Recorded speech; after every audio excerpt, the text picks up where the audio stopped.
Buenos días. Bueno, para quien no me conozca, soy Dolores Borrás, soy residente de la FE y ahora trabajo en el Hospital de Sagunto. En primer lugar, daros las gracias por contar conmigo para participar en este curso. Voy a exponer un tema que probablemente lo tengáis muy machacado y aquí sois expertos en el tema, pero bueno, vamos a repasarlo.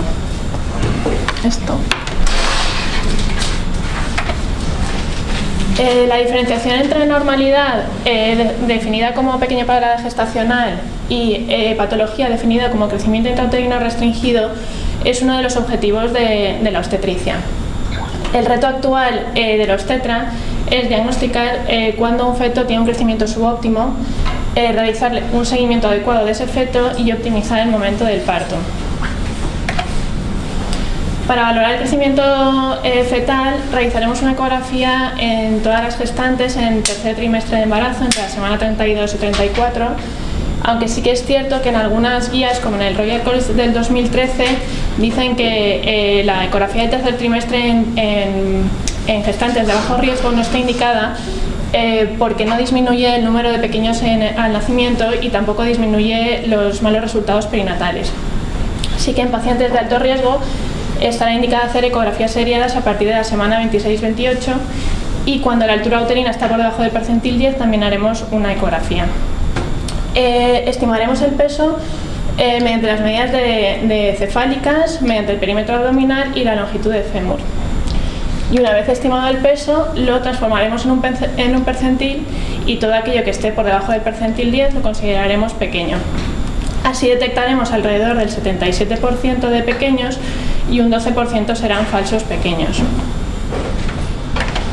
Cada vez más se recomienda el uso de tablas personalizadas para calcular el crecimiento fetal, de tal forma que se ajusta a partir del sexo fetal, de la talla y peso maternos, de la etnia y de la paridad. De tal forma que cuando mediante las tablas poblacionales tenemos un feto que se considera normal y luego mediante en la tabla personalizada se transforma en un feto pequeño, se ha visto que estos fetos tienen peores resultados perinatales como enumeramos en la diapositiva.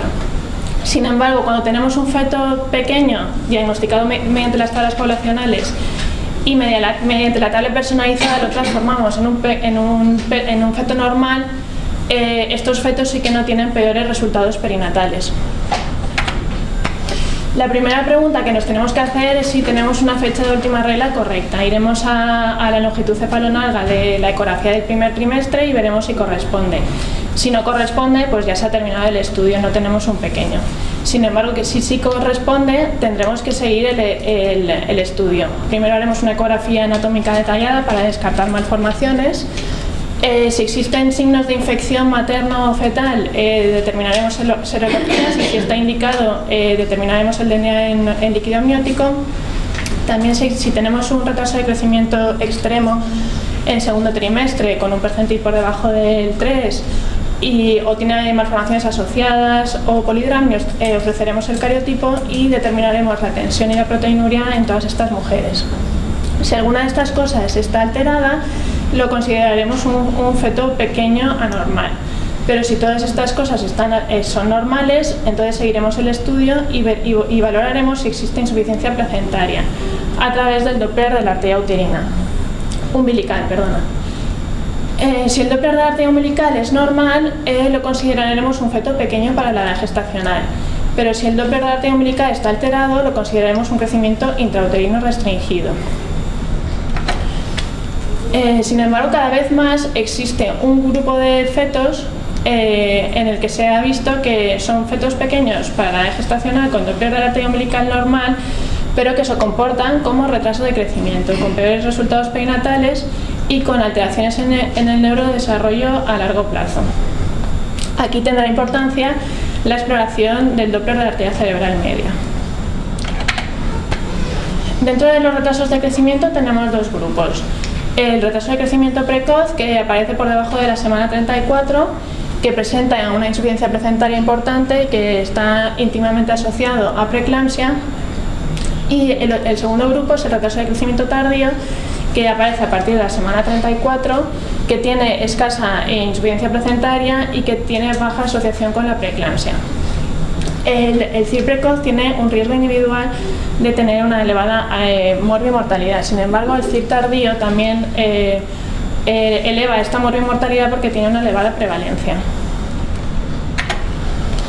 ¿Y cómo detectamos la gravedad del caso? Pues existe, a lo largo de la evolución del deterioro, existen unos marcadores que se van afectando de forma progresiva y que no marcan un punto agudo en el que el feto está en riesgo. Y estos parámetros son el Doppler de la arteria uterina, el Doppler de la arteria umbilical, cerebral media y el líquido amniótico.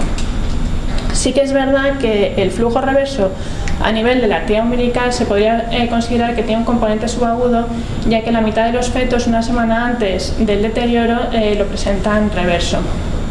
Y luego ya existen otros parámetros que se afectan al final del deterioro y que están asociados a acidosis y que sí que marcan un punto en el que el feto se encuentra en un riesgo agudo.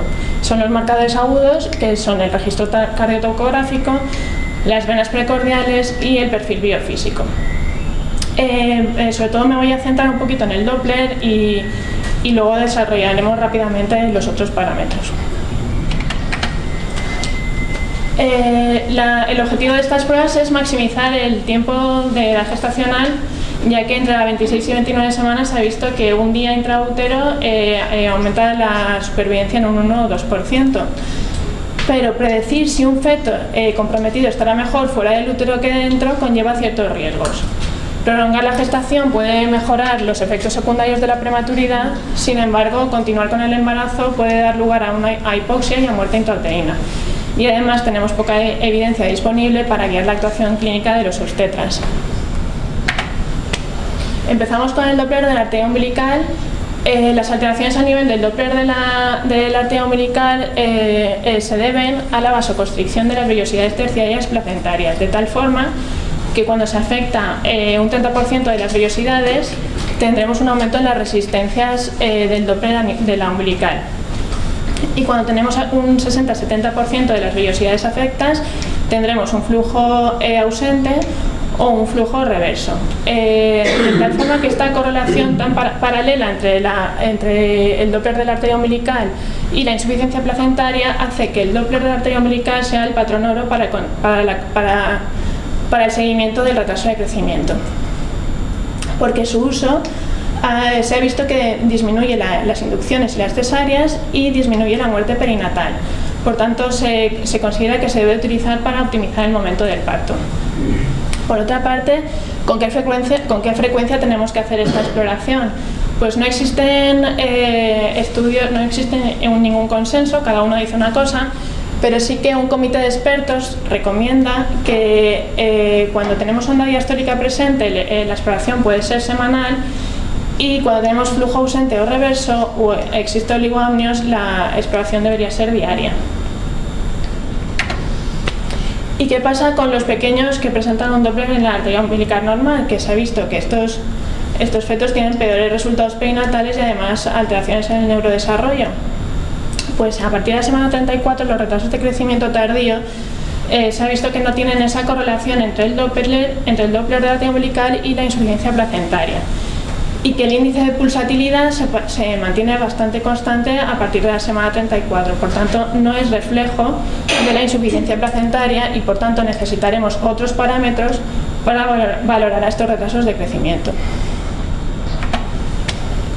Si persiste la hipoxia crónica, se producirá una vasodilatación cerebral y tendremos una redistribución. De tal forma que en los CIRs precoces se ha visto que el Doppler de la arteria cerebral media es limitado para predecir acidemia y malos resultados perinatales y que no se debería utilizar para optimizar el momento del parto. Sin embargo, en fetos pequeños a término, con Doppler de arteria umbilical normal y el Doppler en arteria cerebral media alterado, sí que tiene una capacidad predictiva para acidosis y debería ser utilizado para optimizar el momento del parto. En estos fetos, como ya hemos dicho, tienen peores resultados a nivel del neurodesarrollo. Nombrar también el ratio cerebro-placentario, que es la división entre el índice de pulsatilidad a nivel cerebral y el índice de pulsatilidad a nivel placentario, y se ha visto que es un predictor de mal resultado perinatal más temprano y más sensible que la arteria umbilical y la arteria cerebral media de forma independiente. Si continuamos con la insuficiencia placentaria, se producirá un compromiso del gasto cardíaco y se observarán alteraciones a nivel de la onda del ductus venoso, de tal forma que la ausencia o flujo reverso en la diástole del ductus está asociado a un aumento de la morbilidad perinatal, a la acidemia fetal y a la mortalidad perinatal y neonatal. Se ha visto también que la combinación del Doppler a nivel arterial y venoso puede llegar a identificar a la mayoría de los fetos con acidemia. Y por tanto se considera que el ductus venoso se debería de utilizar para optimizar el momento del parto. Otro territorio que también está en estudio es el Doppler de las arterias uterinas, que refleja la invasión de las células del citotrofoblasto en la decidua materna. Una invasión alterada producirá un aumento de las resistencias a nivel de las uterinas y se ha visto que este aumento de resistencias está asociado a un resultado perinatal adverso, siendo comparable en su predicción con la arteria umbilical. Sin embargo, en un metaanálisis reciente se ha visto que su capacidad está limitada para predecir la mortalidad perinatal. Bueno, un repaso rápido de los otros parámetros para valorar el crecimiento, el retraso de crecimiento. Tenemos el registro cardiotocográfico, que tiene una gran variabilidad inter e intraobservador y por tanto poco reproducible. En estudios en cordocentesis se ha visto que no tiene una buena correlación con la acidosis, tiene múltiples interacciones, por tanto difícil de interpretar, y en un metaanálisis con 4 ensayos se ha visto que no tiene beneficio su uso en gestantes de alto riesgo. Por tanto, el cardiotocograma no debe usarse como un único test de bienestar en fetos pequeños. Sin embargo, en el análisis computerizado de la frecuencia cardíaca se ha visto que la variabilidad a corto plazo sí que está asociada a acidosis y a muerte perinatal, y que su comparación con el registro cardiotocográfico convencional mejora la mortalidad también. El perfil biofísico se ha visto que se altera 48-72 horas después del ductus venoso. También se ha visto en un metaanálisis con 5 ensayos que no tiene beneficio en su uso en gestantes con patología y por tanto no se debe utilizar en controles de retraso de crecimiento precoces. Y finalmente el líquido amniótico, tenemos que un ILA por debajo de 5 se asocia a UCAR menos de 5 a los 5 minutos, pero no se asocia a acidosis. El líquido amniótico disminuye progresivamente, encontrándonos con oligoamnios en el 20-30% de los casos una semana antes del deterioro, y su interpretación debería ser con la laguna máxima vertical. Por tanto, la evolución hemodinámica en el retraso de crecimiento sería esta. Primero, una restricción a nivel placentario que se reflejaría con una alteración a nivel del Doppler de la arteria umbilical. Si continúa, tendríamos una hipoxia compensadora, produciéndose un aumento en la perfusión cerebral y una disminución del líquido amniótico, reflejándose en el Doppler con una redistribución de flujo y vasodilatación cerebral. Si la insuficiencia placentaria progresa, tendríamos una hipoxia descompensadora, produciéndose un aumento de la isquemia de miocardio y una disminución de la distensibilidad de miocardio, reflejándose con alteraciones a nivel del ductus venoso. Y finalmente, si no extraemos al feto, se producirá un daño fetal con aumento de la acidosis, una disminución de la perfusión cerebral, dando lugar a la pérdida de la redistribución. Esta evolución es la típica del retraso de crecimiento precoz.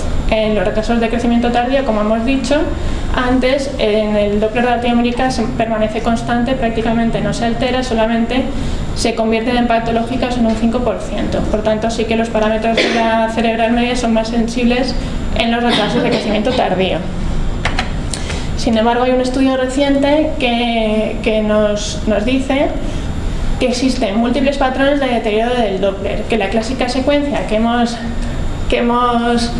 descrito existe, pero no con mayor frecuencia que otros patrones, y que la arteria umbilical y la arteria cerebral media son los mayores predictores del resultado perinatal adverso.